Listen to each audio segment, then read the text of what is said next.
Hi అండి. Today ఇల్లు ఇల్లాలు పిల్లలు ఎపిసోడ్ ఏం జరిగిందో చూద్దామా.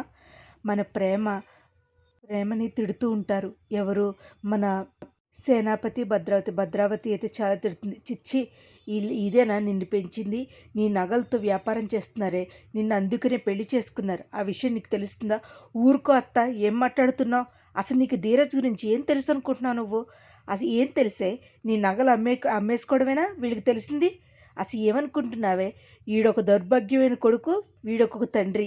చిచ్చి అనంటే ఈ నగల కోసమే కదా, ఇదిగో నీ నగలు నాకు అవసరం లేదు అని చెప్పేసి ఇసిరేస్తుంది ప్రేమ. ఇసిరేగానే కళకళలాడుతూ మహాలక్ష్మిలా ఉండాలని ఈ నగలు చేయించేనే, నువ్వు ఇంతలా చేస్తావా? చిచ్చి అని చెప్పేసి వెళ్ళిపోతుంది. వెళ్ళిపోయేసరికి ఇంకేం చేయాలో తెలియక ప్రేమ వాళ్ళ అమ్మ నగలు తీసి మన అమూల్య చేతిలో పెడుతుంది. అమ్మ లోపల పెట్టు అని. ఈ లోపల అందరూ లోపలికి వెళ్తారు. అందరూ నుంచుండగా రామరాజు తిడతాడు.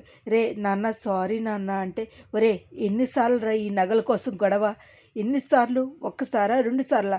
ఈ నగల కోసమే కదరా నేను పోలీస్ స్టేషన్కి కూడా వెళ్ళాను. అవును అవును అవును అవును బా, ఎందుకంటే చొక్కా కూడా చింపేశారు. ఆగుతావా వల్లి అని అనేసరికి ఇంకా ఏం మాట్లాడాలో తెలియక వల్లి సైలెంట్ అయిపోతుంది. ఆగుతావా అక్క అంటూ మన నర్మద కూడా తిడుతుంది. అయినా సరే రామరాజు, అవును తప్పేంటి, తన అన్న తప్పేంటి, నిజమే కదా, ఈ నగల కోసమే కదా, అయినా అసలు బుద్ధుందా, ఇలా కూడా చేస్తారా, అది ఎవరే నిన్ను కూడా రా అంటూ బుజ్జమ్మ కూడా తిడుతుంది ధీరజ్ని తిట్టేసరికి ఏం చేయాలో తెలియక ధీరజ్ ఆల్మోస్ట్ కొట్టేస్తాడేమో అన్నట్టుగా వల్లి వాళ్ళ చుట్టాలమ్మాయి సుకన్య వస్తుంది. ఈ లోపల అనుకుంటు కానీ మన ప్రేమకి ధీరజ్ నగలన్నీ ఒక్కొక్క చొప్పున వేస్తాడు. ఈ నా కోసమేనా? అవునరా నీకోసమే. ఒక్క మాట అన్నా కూడా ఊరుకోనరా అని అనేసరికి ఆ నగలన్నీ వేసి ప్రేమకి ఎంత కష్టం వచ్చినా ప్రేమ మనమే పడాలి, మన వల్ల ఎవరు ఇబ్బంది పడకూడదు, ఎంత కష్టం వచ్చినా ఇబ్బంది పడకూడదు ఎదుటి వాళ్ళు, అలాగే తలదించుకునే పరిస్థితికి రాకూడదు. అర్థమైందా? అలాగే రా, ఎలా అయినా సరే మన ప్రాబ్లం మనమే సాల్వ్ చేసుకోవాలి, అర్థమవుతుందా అని అనేసరికి ఇంకేమీ మాట్లాడకుండా అందరూ అలా చూస్తూ ఉంటారు. చాలా సైలెంట్ అయిపోతారు. ధీరజ్ ప్రేమను చాలా ప్రేమగా చూసుకుంటాడు. అది చూసిన వల్లి, చిన్న తప్పు చేస్తే పెళ్ళాన్ని ఎంత ప్రేమగా చూసుకుంటున్నాడో ధీరజ్, కానీ నా మొగుడు కూడా ఉన్నాడు, నా మొగుడైతే అసలు ఏం మాట్లాడకుండా కామ్గా కూర్చున్నాడు అని అంటూ ఉంటుంది.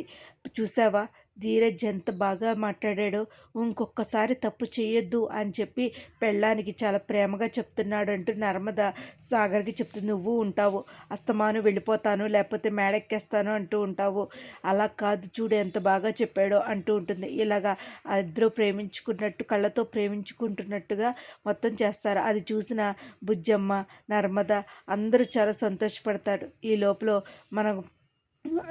మన అల్లుడు అందరూ, మావయ్య అందరూ చూస్తారు, చందు అందరూ చూస్తుండగా నర్మద ప్రేమకి ధీరజ్ ముద్దు పెడతాడు. అది చూసిన అందరూ చాలా సంతోషిస్తారు.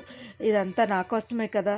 అవును నీకోసమేరా, ఎవరు ఇవ్వడానికి మనకి లేదు కాబట్టి అందుకనే ఇలా చేశాను, ఎప్పుడు ఇలా చేయకు, అయినా నీ మంచితనం ఎవరు గుర్తించట్లేదురా, ఆ విషయం నాకు అర్థమవుతుంది. ఎంత చెప్పినా కూడా నీకు అర్థం కావట్లేదా? అది కాదురా, నిన్నొక్క మాట అన్నా కూడా ఊరుకోను, ఎందుకంటే నువ్వు నాకు చాలా చేసావు. ఏ ఏ ఏ ఏ సందర్భంలో నాకు తాళి కట్టావో తెలిస్తే వాళ్ళు నెత్తిని జల్లుకుంటారు, ఈ విషయం తెలియాలి అనేసరికి వెళ్తూ ఉంటుంది.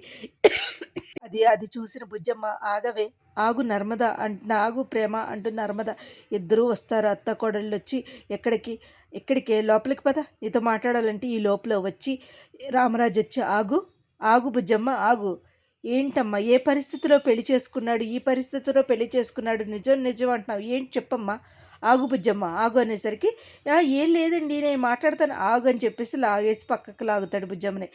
ఏంటిది? అది కాదు మావయ్య, అది కాదు మావయ్య, ధీరజ్ని ఎక్కడ పెళ్లి చేయరేమోనని ప్రేమ సూసైడ్ చేసుకోబోయింది అనేసరికి ఇంకా స్టన్ అయిపోయి అలా ఉండిపోతారు. ప్రేమ నిజం చెప్పకు అని చెప్తే ఈ లోపల మన సుకన్య ఉంటుంది కదా, వల్లి వాళ్ళ చుట్టాలమ్మాయి వచ్చి, అంటే ఇప్పుడు నాకు టెల్లింగ్ అవుతుంది, అంటే ఇప్పుడు ధీరజ్ ప్రేమను ఎలా అయితే చేసుకున్నాడో అమూల్యని విశ్వక్ కూడా అలాగే చేసుకున్నాడు, కాలు ఏలు పెట్టిందంట కదా ప్రేమ అనేసి, ఈ విషయాలన్నీ నీకు ఎవరు చెప్పారు నీకు, అంటే మా భాగ్య భాగ్యమత్త ఎంతవరకు ఉండాలో అంతవరకే ఉండు, వల్లి విషయాల వరకే చూసుకో, ఈ ఇంట్లో విషయాలు కానీ వ్యక్తిగత విషయాలు కానీ ఊరుకొని చెప్పానని నర్మద చెప్తుంది. అది కదా సెల్లే నేను చెప్తాను కదా అంటూ లాక్కెళ్ళిపోతుంది. ఏమనుకుంటున్నావే నువ్వు, అసలు నీకు అర్థమవుతుందా, అసలు ఏమనుకుంటున్నావు, అమూల్యని విశ్వక్ని నేనే కలిపాను, ఆ విషయం తెలియక నువ్వు మంట పెడదామని చూస్తాను, నాకే మంట పెడుతున్నావా అంటూ తిడుతుందా. అది కాదే, నీకేం తెలియట్లేదు అని అంటుంది. ఈ లోపల మన మన చందు వచ్చి ఏంటి మాట్లాడుతున్నావు, అది మా మేనత్త గారు అమ్మాయి, మా మేనమామ గారు అమ్మాయి అనేసరికి ఓకే హాయ్ బ్రో అంటుంది. ఈ లోపల మన మావయ్య వచ్చి అల్లుడు పిల్లని తీసుకెళ్ళు, వెళ్ళిని తీసుకెళ్ళు, నీ అత్తయ్య నేను ఏంటన్నావు అంటే, అది కాదు ఈవిడికి సుకన్యకి నేను చూపిస్తా, సుకన్య అంటూ సుకన్యతో ఓవరగా మాట్లాడుతూ ఉంటాడు.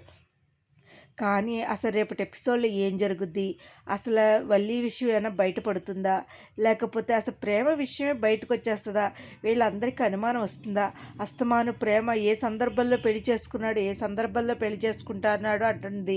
అసలు ఏం జరుగుద్ది అనేది రేపటి ఎపిసోడ్లో చూడాలండి.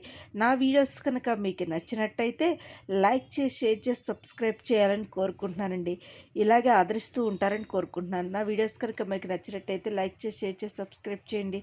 Thank you so much. Thank you. Thank you.